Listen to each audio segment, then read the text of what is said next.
दीपेश सावंत को रिमांड में लेने के लिए एनसीबी ने क्या क्या दलील दी थी, हम ये आपको बता दें। दीपेश सावंत को गिरफ्तार कर लिया गया है, लेकिन दलील क्या क्या दी थी, क्योंकि दीपेश सावंत जो है वो उसने ड्रग्स खरीदने की बात कबूल की है। हाँ, वो ड्रग्स खरीदता था। 17 अप्रैल 2020 को दीपेश ने चरस खरीदी थी, लेकिन अब सवाल ये है कि वो चरस उसने किसके कहने पर खरीदी थी। क्या रिया ने उसे चरस खरीदने को कहा था, क्या शौविक ने उसे चरस खरीदने को कहा था, या सैमुअल मिरांडा ने उसे चरस खरीदने को कहा था।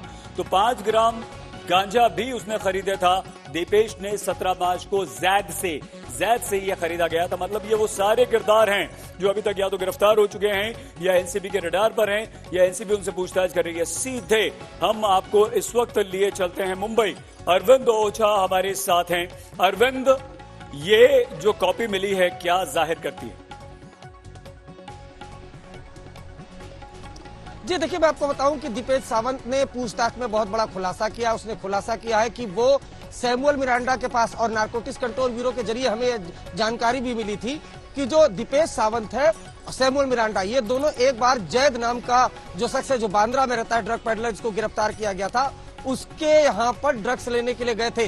दीपेश सावंत ने यह भी कबूल किया है कि वो रिया चक्रवर्ती के इशारे पर भी ड्रग्स लेने के लिए कई बार गए थे। तो ये एक बड़ी मुश्किल खड़ी कर सकता है रिया चक्रवर्ती के लिए। जरा एक बार कहूंगा संजय को कि वो दिखाएं। देखिए, ये टॉप फ्लोर अगर आप देखें सही, तो ये जो टॉप फ्लोर है, इसी टॉप फ्लोर पर जो रिया चक्रवर्ती से अभी इस वक्त की पूछताछ चल रही है। और जो आप जैसा कि आपने सवाल पूछा था, दीपेश सावंत का डिस्क्लोजर, सैमुअल मिरांडा का डिस्क्लोजर और शौविक का डिस्क्लोजर, ये जो रिया चक्रवर्ती है उनके लिए काफी मुश्किलें खड़ी कर सकता है आने वाले दिनों में। तो ऐसे में ये देखना होगा कि जिस तरह की अभी पूछताछ चल रही है, ऐसे में कि क्या मुश्किल जो है वो रिया चक्रवर्ती के लिए आती है। लेकिन ये डिस्क्लोजर मैं बताऊं 67 एनडीपीएस एक्ट के तहत है।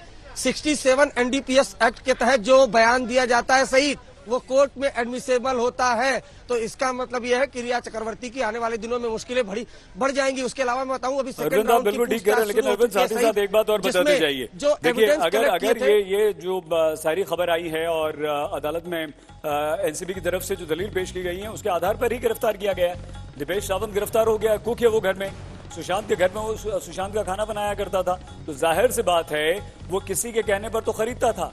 इसका मतलब क्या हुआ कि ये सारी चीजें आज ही जो रिया से पूछताछ कर रही हैं उस पर रिफ्लेक्ट हो चुकी होंगी, हो रही होंगी या शाम तक हो जाएंगी, जिससे रिया की मुश्किलें और बढ़ जाएंगी आगे।